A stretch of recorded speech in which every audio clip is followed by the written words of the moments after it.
Tiene el uso de la palabra el doctor Gerardo Mendoza.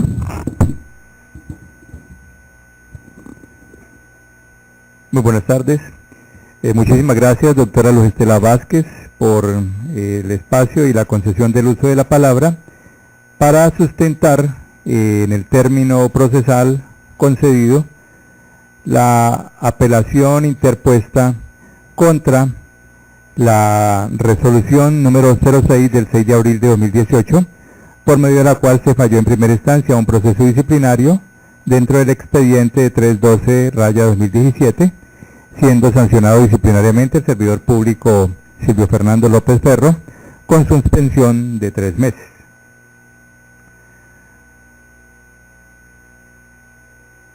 Solicito respetuosamente, señora personera, correr traslado del presente recurso al superior para que resuelva de fondo en segunda instancia el recurso de apelación interpuesto contra la resolución antecitada y así se resuelva en alzada luego de sustentado el presente recurso. Las circunstancias objeto del recurso y fundamentos del disenso. Una vez escuchado lo decidido por la señora personera delegada en primera instancia, procedo respetuosamente a sustentar el recurso de apelación manifestando lo siguiente. En cuanto al análisis de las pruebas por parte del operador, sea lo primero manifestar de manera muy respetuosa que esta defensa resalta la equívoca apreciación del Ministerio Público en cabeza de su despacho cuando de manera simplista desestima el auto de archivo número 320 del 30 de septiembre de 2016, obrante como prueba, bajo el argumento que lo anterior no se trata de los mismos hechos, así exista similitud en los deberes exigibles. Desacertada resulta la presente valoración cuando precisamente lo que se resaltó por la defensa fue que en un asunto similar, en materia contractual,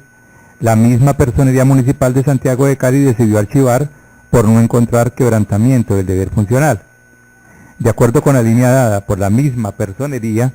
en el auto de archivo número 320 de 2016,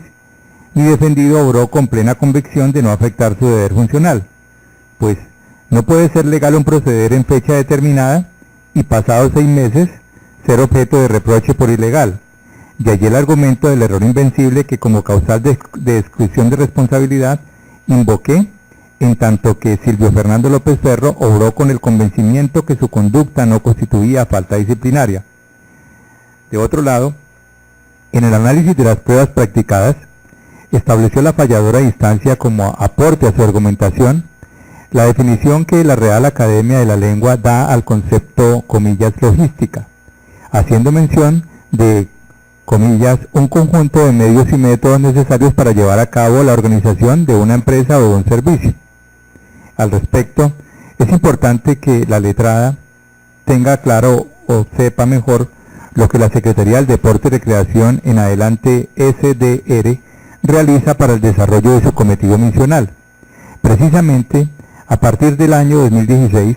la mencionada dependencia dio un giro a la forma como impactaba a la comunidad y desarrolló un plan consistente en la ejecución y entrega directa de 14 programas que incluyen deporte, actividad física y recreación. Cabe anotar que antes del año 2016, en la Secretaría del Deporte y Recreación no existía ningún programa ejecutado ni desarrollado por esta dependencia, en tanto que todo el recurso se entregaba a terceros para que cumplieran con nuestra razón de ser, en este caso, la razón de ser de la Secretaría del Deporte. En total desacuerdo con la manera de llevar a cabo el fomento al deporte en la ciudad de Cali y de estar convencidos de que es la administración a través de la Secretaría del Deporte y Recreación la responsable de otorgar el mínimo vital a la población en cumplimiento de lo establecido en el artículo 52 de la Constitución Nacional, cuando reconoce que el deporte y la recreación forman parte de la educación y constituyen un gasto público social. Es preciso entonces manifestar que ahora bien el mínimo vital del deporte es un servicio que se le entrega a la comunidad y que debe ser oportuno, continuo y de calidad, que como le dije se ejecuta directamente, sin intermediación, sin terceros. Para ello se desarrollan estrategias y esta dependencia se apoya en personas idóneas y capacitadas que conocen y saben enseñar las prácticas deportivas y recreativas en las 22 comunas y 15 corregimientos de nuestra ciudad. Para desarrollar entonces la misión, no basta con tener las 14 estrategias ni los casi 1000 monitores, metodólogos y demás personal administrativo. Se requiere de una serie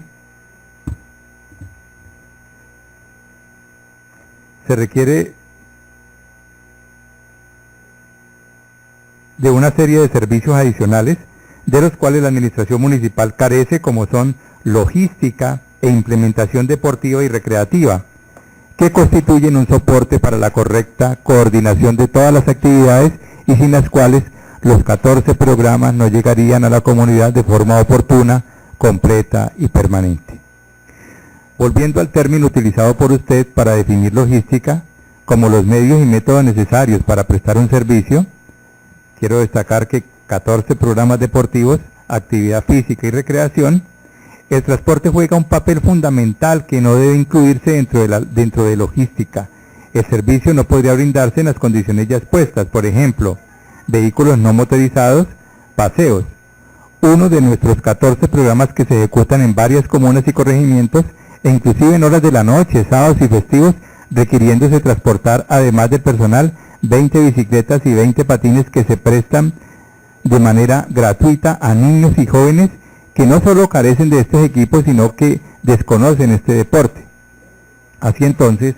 esto es, a manera de ejemplo, una de las necesidades que se suplió en los contratos objeto de su investigación, necesidad que surge ante la carencia de la administración de vehículos que garanticen la ejecución de nuestra misión, en este caso la misión de la Secretaría del Deporte. Sobre el fraccionamiento del contrato, se elevó cargos en su momento por el presunto fraccionamiento de contratos y se expresó que en efecto la definición de logística que figura en el diccionario de la Real Academia de la Lengua difiere con el servicio contratado a través de los 4 contratos de transporte celebrados. Al respecto, vale la pena traer a colación, aparte de lo manifestado por el Consejo de Estado en sentencia de unificación sobre el tema de la contratación directa y el nombre de los contratos según las necesidades de la entidad estatal conforme a sus necesidades. Esto es, mirar la sentencia de manera integral para así, una vez definida en cuerpo,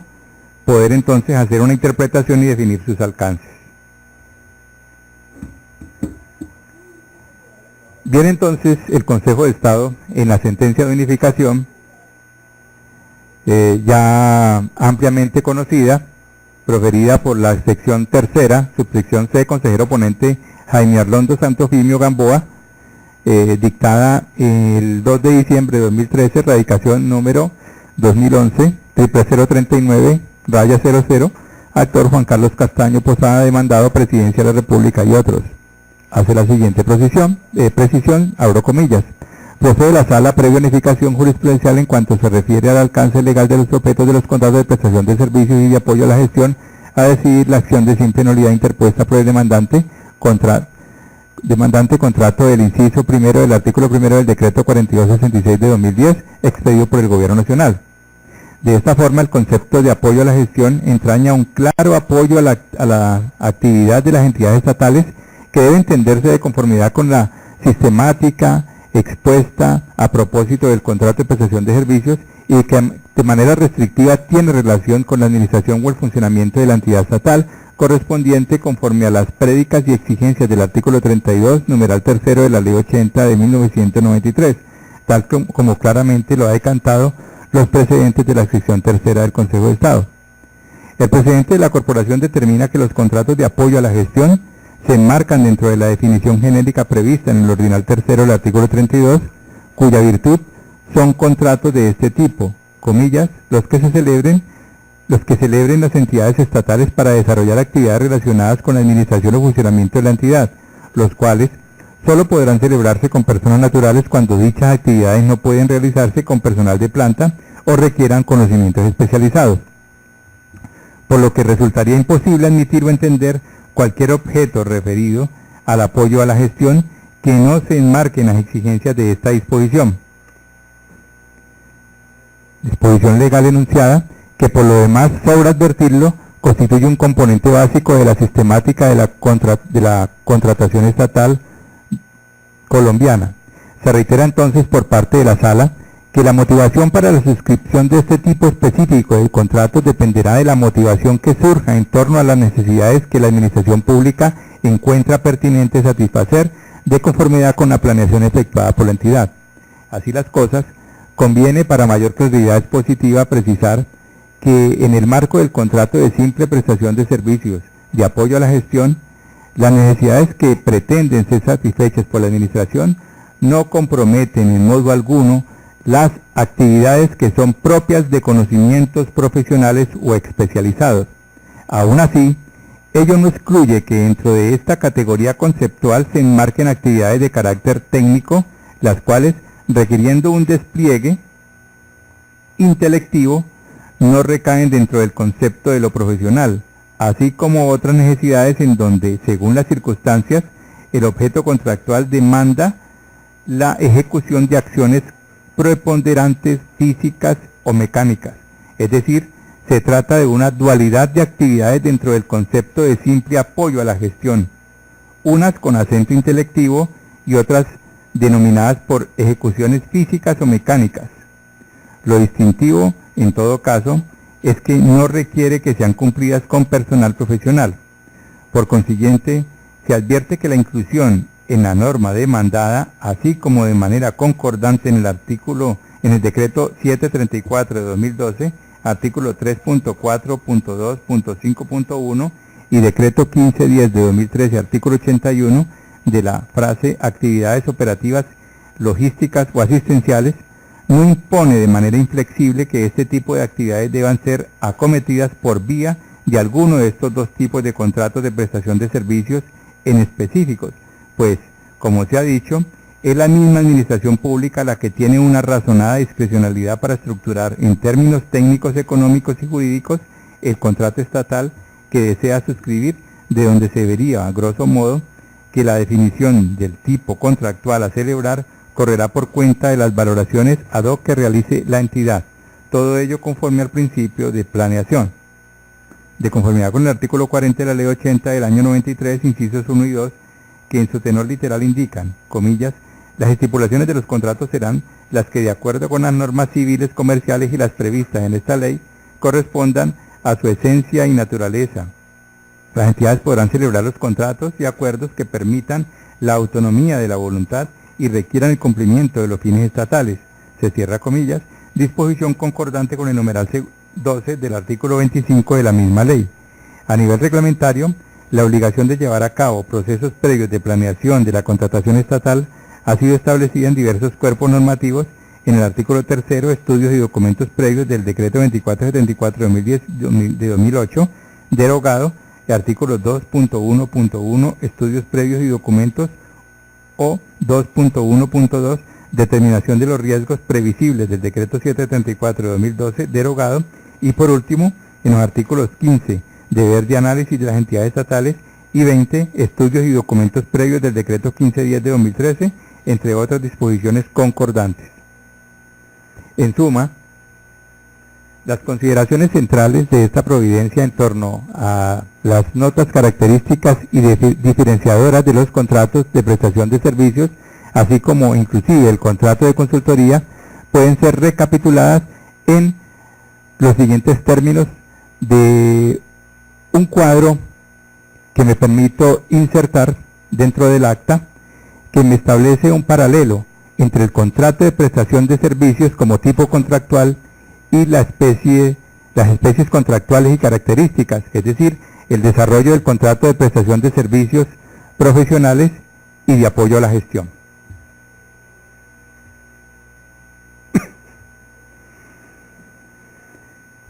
Se define de igual forma que la conclusión frente a la causal de nulidad alegada por el actor, en consecuencia, en relación con el cargo de nulidad elevado por el actor, el Pleno de la Sala de la Sección considera que la norma acusada se ajusta al ordenamiento jurídico en tanto y cuanto dentro de esa categoría conceptual los contratos de prestación de servicios profesionales y contratos de prestación de servicios de simple apoyo a la gestión se incluye el despliegue de todo tipo de actividades identificables e intangibles que impliquen un esfuerzo que comprometa conocimientos de carácter profesional o técnico o meramente físicos o mecánicos, como se explicó arriba, debiendo recurrir la administración a este o aquel según las necesidades y conforme al proceso de planeación adelantado por la entidad. Es lo que el Consejo de Estado en dicha providencia enfatiza, y lo cito para que quede de todas maneras y pueda ser considerado por el fallador de instancia en el recurso de alzada. En ese sentido, sigo bajo la línea de la sentencia.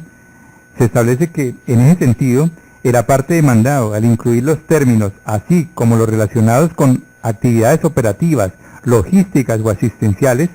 no constituye más que una mera ejemplificación eminentemente enunciativa del tipo de actividades que pueden ser acometidas por vía de esta categoría, advirtiendo que además de estas, allí se encuentran inmersas todas las demás que satisfagan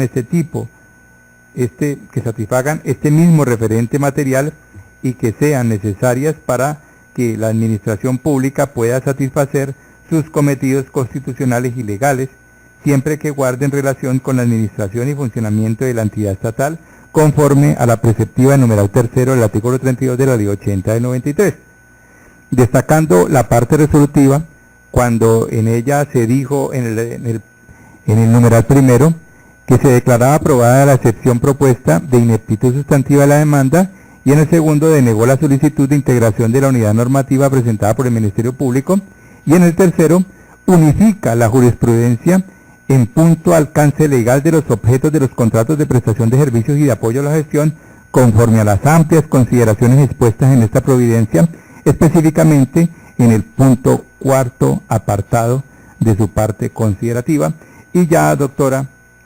conocemos los alcances de la unificación, de las sentencias de unificación ampliamente desarrollados en la Ley 1437 de 2011, que es el Código de Procedimiento Administrativo y de lo Contencioso Administrativo. Siguiendo entonces a tono con los argumentos objeto de disenso, debo precisarle que, de otro lado, la operadora disciplinaria desestimó de tajo el testimonio de la doctora Claudia Patricia Vargas Orozco, bajo el argumento que, abro comillas, lo manifestado por la declarante corresponde a la exposición de un concepto jurídico personal que no desvirtúa el comportamiento endilgado, cierro comillas, olvidándose que la declarante es servidora pública con vinculación legal y reglamentaria, quien ocupa el cargo de asesora en contratación de la Secretaría del Deporte. Por lo tanto, al no ser mi defendido profesional del derecho, se apoyó en los empleados que conforman su equipo de trabajo con conocimiento jurídico, entre ellos la doctora Vargas, de allí que dicho testimonio debe ser tenido en cuenta y valorado integralmente, no bajo la premisa de ser un concepto jurídico, sino desde el entendido que dicha declaración sustentó lo que se hizo en la Secretaría del Deporte y Recreación y que hoy fue motivo de reproche por este despacho en primera instancia. Respecto de los argumentos de defensa no tenidos en cuenta, el artículo 142 de la Ley 734 de 2002 es claro en precisar que no se podrá proferir fallos sancionatorios sin que obre en el proceso prueba que conduzca a la certeza sobre la existencia de la falta y de la responsabilidad del investigado. Significa lo anterior que para poder sancionar al implicado deben darse dos supuestos. El primero de ellos es la existencia de la falta.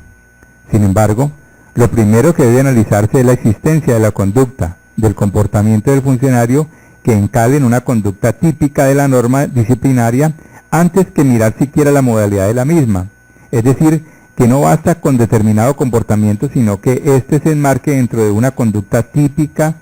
enmarcada en tipicidad, que debe ser lo primero que analice el operador disciplinario y que en el proceso de la referencia careció del más mínimo raciocinio. Desde el principio del proceso,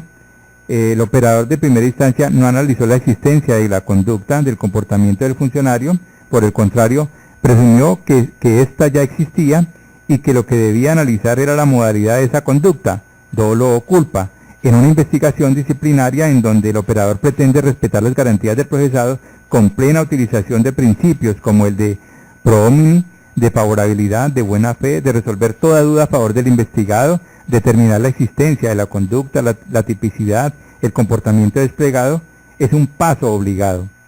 Como se demostró en la audiencia, en ningún momento se produjo fraccionamiento contractual alguno, por cuanto Como lo he sostenido, se celebraron contratos de prestación de servicios de apoyo logístico y operativo permitidos por el artículo 2.2.1.2.1.4.9 del decreto 1082 de 2015, el cual establece, y como bien lo dije, lo quiero reiterar, lo siguiente: contratos de prestación de servicios y profesionales y de apoyo a la gestión o para la ejecución de trabajos artísticos que solo pueden encomendarse a determinadas personas naturales. Los servicios profesionales y de apoyo a la gestión corresponden a aquellos de naturaleza intelectual diferentes a los de consultoría que se derivan del cumplimiento de funciones de la entidad estatal, así como los relacionados con actividades operativas, logísticas o asistenciales. Con referencia a este tipo de actividades, en el análisis de las pruebas practicadas, establece la señora personera, como aporte a su argumentación, la definición que la Real Academia de la Lengua da al concepto de logística y menciona un conjunto de medios y métodos necesarios, como bien lo resalté, para llevar a cabo la organización de una empresa o un servicio. Lo anterior no guarda una plena correspondencia y da un giro a la forma como lo anterior impacta a la comunidad y en el desarrollo de un plan que consiste en la ejecución y entrega directa de 14 programas que incluyen deporte y actividad física y recreación. Cabe notar que antes del año 2016, en la Secretaría del Deporte no existía ningún programa ejecutado ni desarrollado por esta Secretaría. Al contrario, es este secretario el que da un impulso a este tipo de programas y dentro del marco de la legalidad, con un equipo asesor plenamente definido y de apoyo, es que inicia esa actividad en procura de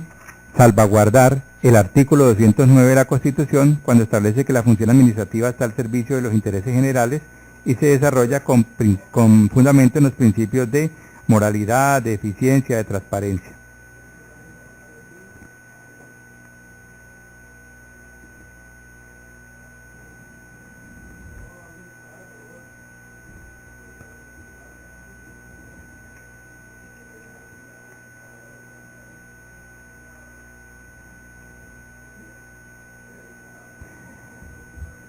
Con las necesidades que se suplió en los contratos objeto de su investigación, se surge ante la carencia que la administración tiene de vehículos que garanticen la ejecución de la misión de la dependencia. El transporte, para articular con el desarrollo legal, garantiza que se cumpla con la logística en términos generales y por eso, haciendo uso de la misma jurisprudencia utilizada por la personera delegada, se rescata lo siguiente: en realidad se trata de contratos a través de los cuales de una u otra manera se fortalece la gestión administrativa y el funcionamiento de las entidades públicas, dando el soporte o el acompañamiento necesario requerido para el cumplimiento de sus propósitos y finalidades, cuando éstas por sí solas y a través de sus medios y mecanismos ordinarios no los pueden satisfacer, o la complejidad de las actividades administrativas o del funcionamiento de la entidad pública son de características tan especiales o de una complejidad tal que reclaman conocimientos especializados que no se pueden obtener por los medios y mecanismos normales que la ley concede a las entidades estatales. Esa es la sentencia de unificación tantas veces ya citada. Esta reforma introducida a partir de esta norma en la modalidad de prestación de servicios se da precisamente para llenar cierto vacío en la forma de contratar estas necesidades de la administración. Además, en el proceso número 139-2016, terminado mediante archivo número 320 del 30 de septiembre de 2016, el mismo ente de control, o sea, la Personería Municipal de Santiago de Cali, a través del personero delegado, Dr. Roblin Vallejo Tafur, estudió la situación a todas luces similar y concluyó que estos contratos se hacen directamente bajo la modalidad de este artículo y que por ende no puede declararse sobre estos fraccionamiento alguno. Conclusión que descarta el operador de primera instancia, sacrificando la seguridad jurídica, por considerar que no se trata de los mismos hechos, y así exista similitud en los deberes funcionales exigibles,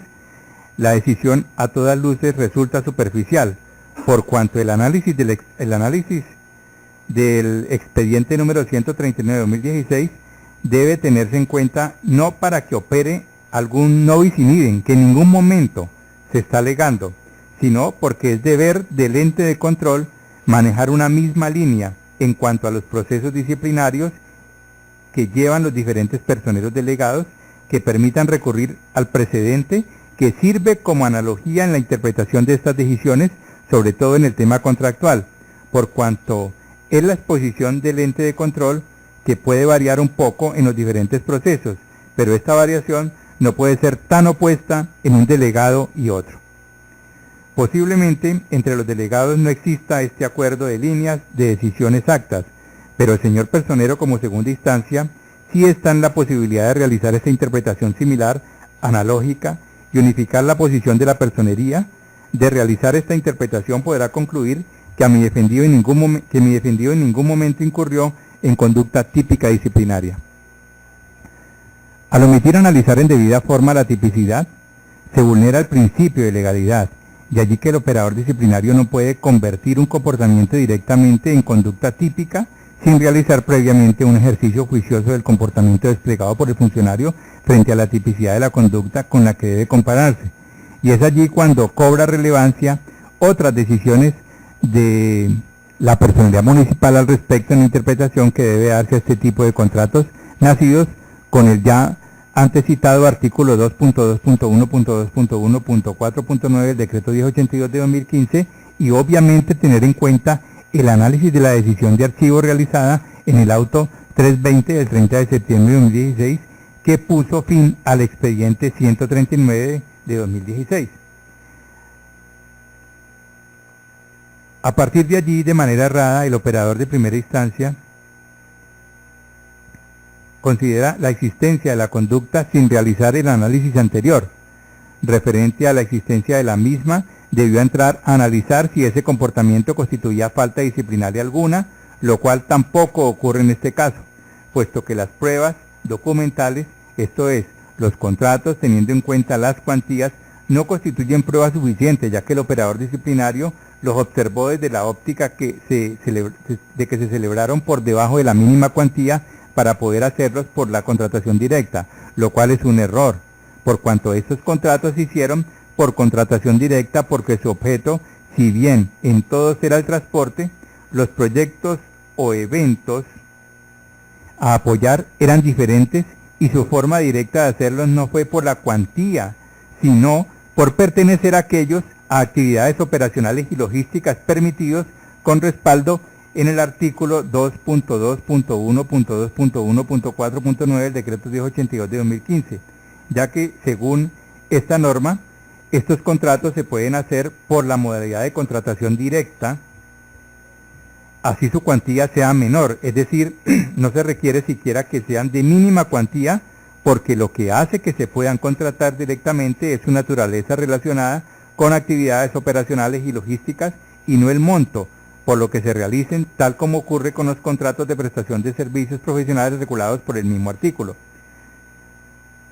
Resulta interesante cómo el operador de primera instancia solamente nombra el artículo ya mencionado del decreto 1082 de 2015, pero sin detenerse a analizar lo referente a actividades operacionales y logísticas a que hace alusión la norma, queriendo dar a entender que la Secretaría suscribió estos contratos de transportes basándose solamente en el apoyo a la gestión, cuando estos ya tienen referencia propia en ese artículo.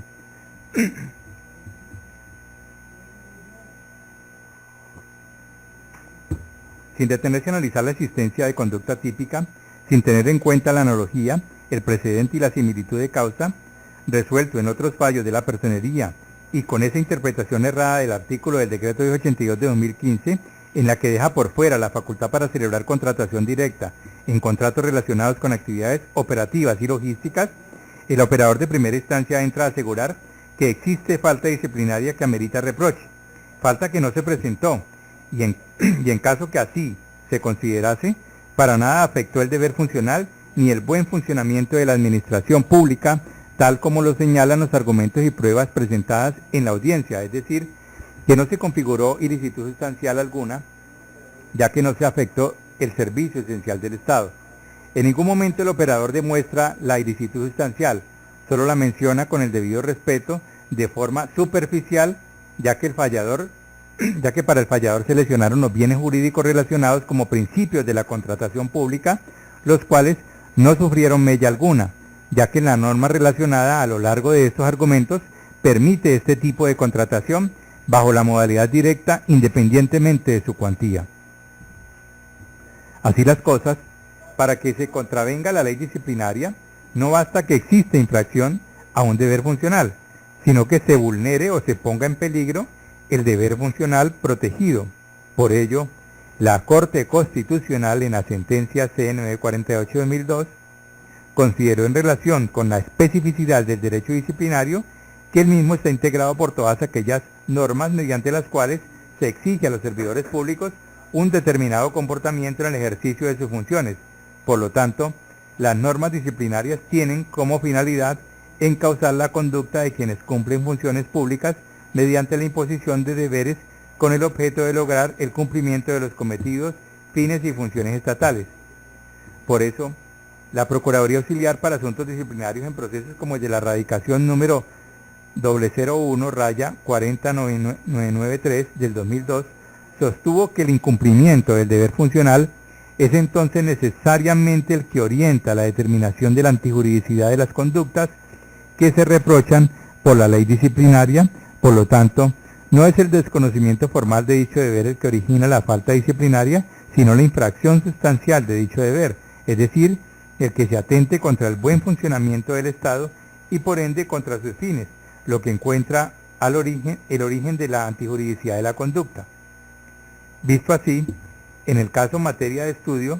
es evidente que el comportamiento desplegado por el señor Silvio Fernando López Ferro no se constituye en falta disciplinaria como quiera que no resultó alterado el servicio esencial del Estado. El segundo supuesto es frente a la calificación de la conducta como culpa grave, la cual recordaremos que hace referencia a cuando se incurre en falta disciplinaria por inobservancia del cuidado necesario que cualquier persona del común imprime a sus actuaciones, es decir, que se presenta en el evento en que un funcionario no tiene el más mínimo cuidado. Esto no ocurrió aquí, como se ha podido evidenciar en el proceso. En este caso, al no tratarse de un profesional del derecho, ¿cómo no interpretar el funcionario que cuando el artículo del decreto 1082 de 2015 mencionado relata los servicios que pueden contratarse bajo la modalidad de contratación directa en servicios relacionados con actividades operativas y logísticas, debe entenderse que no puede contratar el servicio de transporte, sobre todo cuando la profesional del derecho que ejerce sus funciones como directora jurídica de la entidad conceptúa que sí se pueden celebrar bajo esa modalidad. Situación diferente se presentaría si el funcionario investigado hubiera tomado la decisión de suscribir estos contratos sin existir en la norma la parte pertinente a servicios relacionados con actividades operativas y logísticas y sin el acompañamiento de profesionales del derecho que le manifestaran que los contratos cumplían con los requisitos legales. Mire usted, señora personera, que al respecto, la Procuraduría General de la Nación sostuvo en el fallo de expediente número 001-146859-06 lo siguiente, abro comillas: en materia administrativa funciona el principio de división del trabajo de tal manera que todos aquellos que intervienen en un proceso como el contractual o procesos complejos administrativos que no se agoten con un solo trámite son responsables de los que en ese rol se les exige. Es absurdo extender toda la responsabilidad a quien está en cabeza de la institución y por sí mismo debe cumplir con un sinnúmero de funciones. Por lo anterior, en ningún momento se presentó culpa grave, ya que mi defendido no actuó con descuido, sino con el acompañamiento técnico y jurídico requerido en esta toma de decisiones en cada una de las fases precontractual y contractual, lo cual se demuestra con la existencia de los estudios previos y demás documentos en cada uno de los contratos que soportan la pertinencia de cada servicio de transporte o programas, proyectos o eventos diferentes que necesariamente no obligan a integrar en un mismo contrato. Incluso si se reunieran los contratos que pertenecían a una misma ficha, a un mismo proyecto, aunque en evento diferente, se trataría de dos que sumados no pasaban la mínima cuantía, lo que demuestra que al realizarlos de manera separada no se buscaba burlar un proceso de menor cuantía, sino que se tenía la convicción desde el acompañamiento técnico jurídico de que por su naturaleza este tipo de contratación se realiza a través de la modalidad directa sin tener la cuantía un requisito. El tercer supuesto que debe tenerse en cuenta es que está proscrita toda clase de responsabilidad objetiva, pero la subjetividad no debe ir en contra del investigado porque viola sus garantías, sino que debe tenerse en cuenta al momento de fallar de conformidad con el artículo 142 de la Ley 734 de 2002, si su actuación conlleva responsabilidad, es decir, si no hay eximentes de la misma. En este caso, hay una exclusión de responsabilidad a todas luces muy clara, es decir, si no se tuvieron en cuenta por el fallador los argumentos anteriores, se debe aceptar que como mínimo actuó con el convencimiento pleno de que su ejercicio no constituía falta disciplinaria alguna, tal como lo establece el numeral sexto del artículo 28 de la Ley 734 de 2002, el cual reza, artículo 28, está exento de responsabilidad disciplinaria quien realice la conducta, numeral sexto, con la convicción errada e invencible de que su conducta no constituye falta disciplinaria, situación que se considera como causal de exclusión de responsabilidad.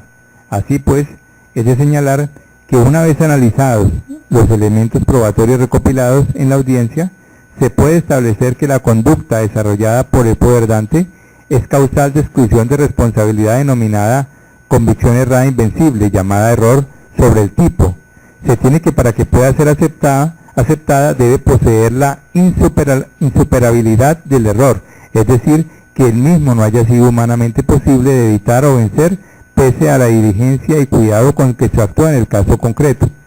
Insuperabilidad que debe medirse conforme a las condiciones personales del actor, las características que fue objeto de error y los factores circunstanciales que hayan rodeado el hecho, tal y como desde años atrás lo pregonó la Sala de Casación Penal de la Corte Suprema de Justicia en Providencia del 24 de mayo de 1983, con ocasión de la cual precisó, comillas, en tratándose de un error de interpretación normativa de expresiones propias del derecho, es importante examinar los comportamientos jurídicos de la gente, su experiencia judicial y el texto mismo de la disposición interpretada para deducir de él su claridad formal o su compleja conformación.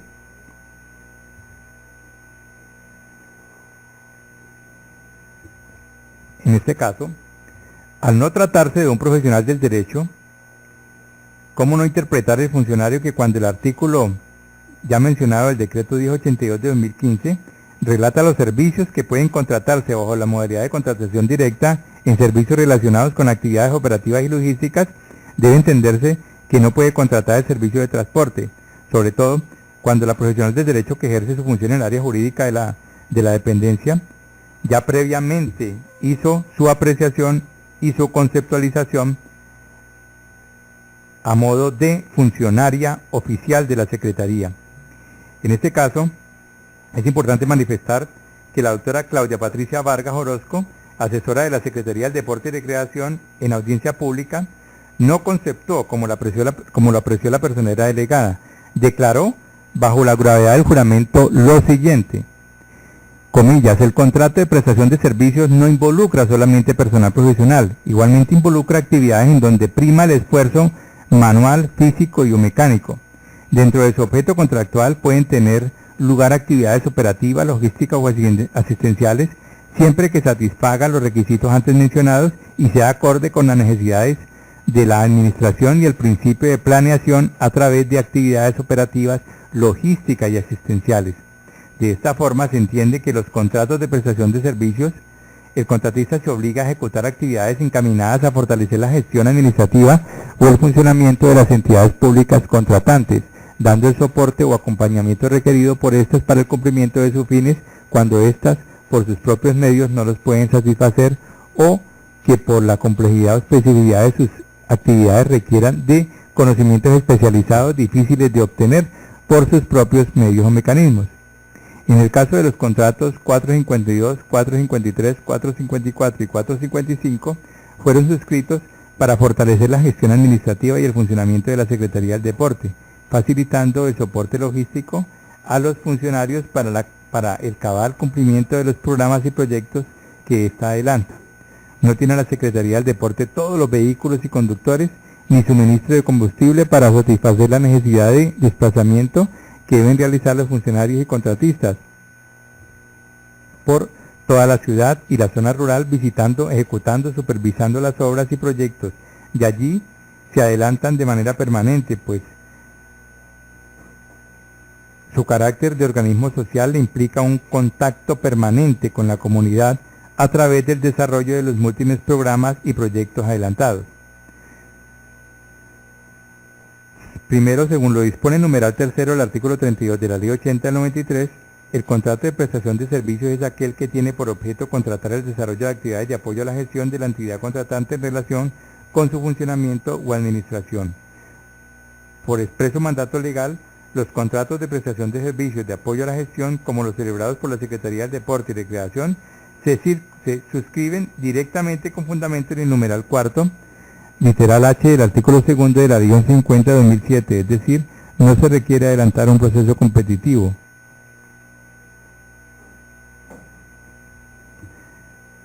Así entonces termina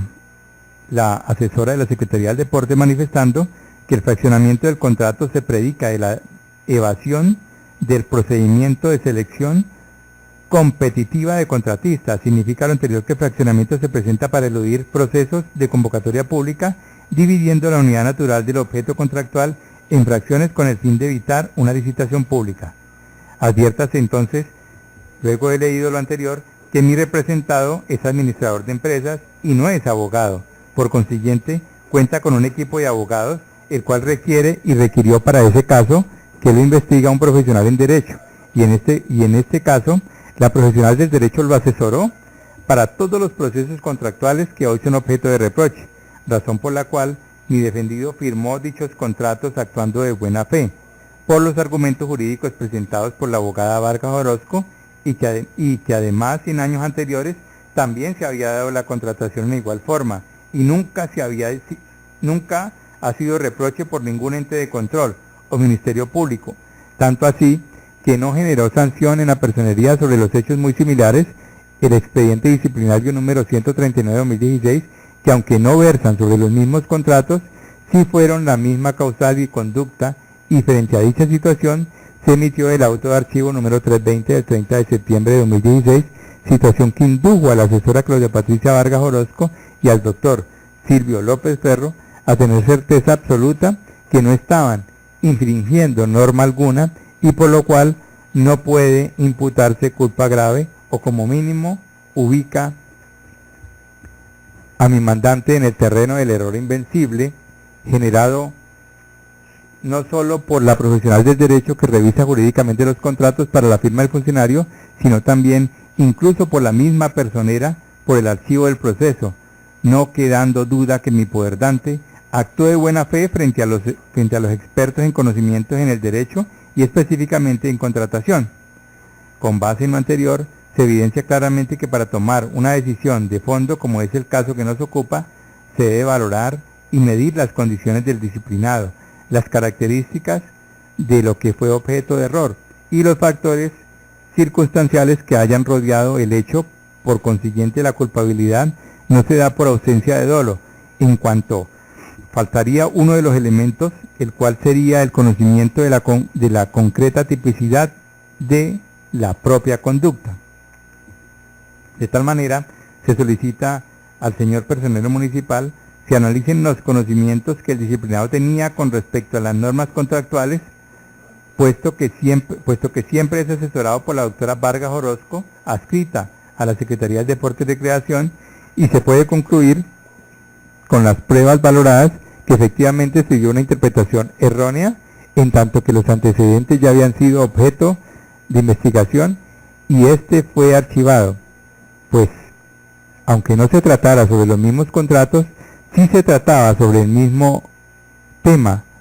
objeto de investigación, pero con la convicción que la asesora jurídica manifestó que dicha contratación sí se podía realizar de la forma como se realizó, y es por tal circunstancia que el disciplinado actuó de buena fe al firmar los contratos, pues estaba convencido que su conducta no causaría daño alguno, y adicionalmente por existir un precedente disciplinario sobre la misma conducta, pero con diferente contrato. Es que se resalta que el investigado actuó de buena fe al firmar dichos contratos. El artículo 83 de la Constitución Política dispone: las actuaciones de los particulares y de las autoridades públicas deberán ceñirse a los postulados de la buena fe, la cual se presumirá en todas las gestiones de aquellos adelanten ante estas. Por lo anterior se concluye que el principio de buena fe se presume en todas las actuaciones de las autoridades públicas en sus actos administrativos por virtud del principio de la buena fe. En mérito de lo expuesto, solicito muy respetuosamente se revoque la decisión de primera instancia contenida en la resolución número 06 del 6 de abril de 2018, absolviéndome representado de reproche endilgado y por consiguiente de la sanción impuesta. Es todo, señora personera. Muchas gracias.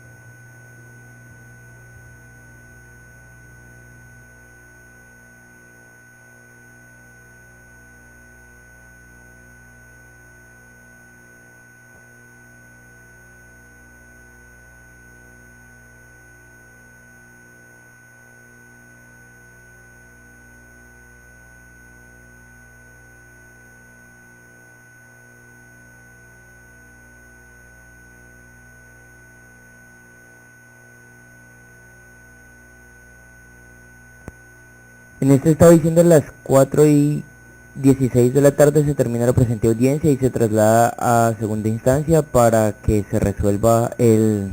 recurso interpuesto por la defensa del investigado. En constancia se firma por los que intervinieron en la presente diligencia con la salvedad que el desarrollo de la misma se encuentra grabado en medio digital.